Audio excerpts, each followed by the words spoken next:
Hello and welcome to my backyard and Pearls of Leadership Wisdom.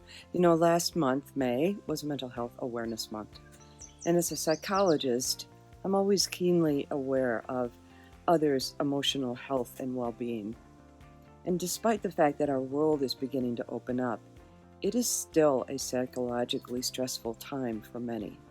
So how do you stay attuned to signs of stress in yourself or in others during these times? First, a story. When I was a grad student, I had the very good fortune of attending a seminar with Dr. Harry Levinson, who was a very well-known clinical psychologist, leadership guru, and professor at Harvard.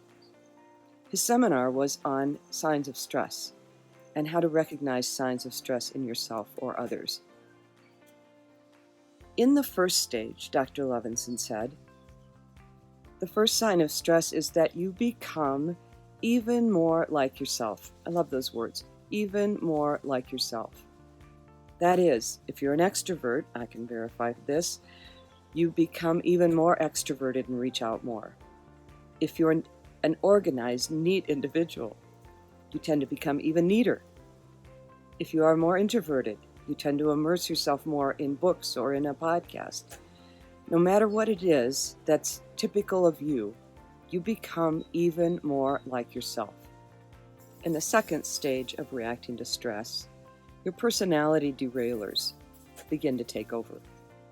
Many of you have had an opportunity to complete the Hogan Development Survey, which gives you information about your own personality derailers.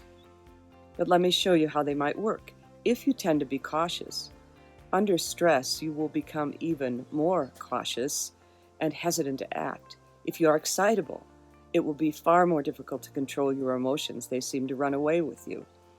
Or if you are bold, you'll become even more confident and dismissive of others' ideas. So in this second stage, it is difficult to control the derailers that you might otherwise be able to keep in check.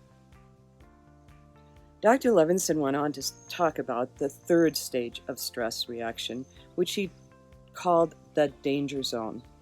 And the danger zone is when we become entirely the opposite of ourselves. We are not who we normally are.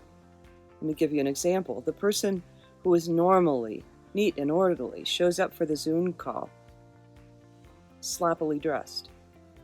The individual who is normally highly extroverted and talkative clams up. Or the person who is more introverted is suddenly highly talkative and animated. Or the person who's normally peaceful and patient seems suddenly angry and critical. Those are signs of the third stage, or the danger zone.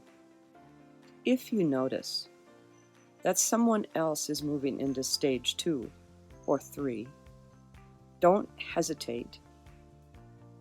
Go talk to them.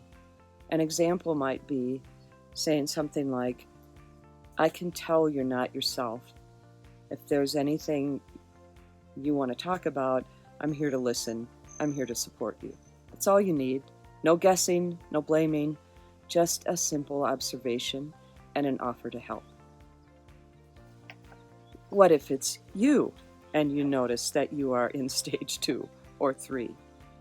But then how do you help yourself? What do you do when you recognize that your derailers are getting in the way, or that you really are not able to bring your best self? I think one of the most important things is to recognize that there is an issue and that you need to talk to someone. It is truly a sign of strength to be able to say, I'm struggling with a few things right now and I would like your help. Don't be afraid to let others know that you want or need their help. So exercise your mental awareness and be aware of stages of stress in yourself and others. If you put a premium on your own emotional well-being, just like your physical well-being, I know that you will be much better able to bring your best self to all that you do. Thanks for listening.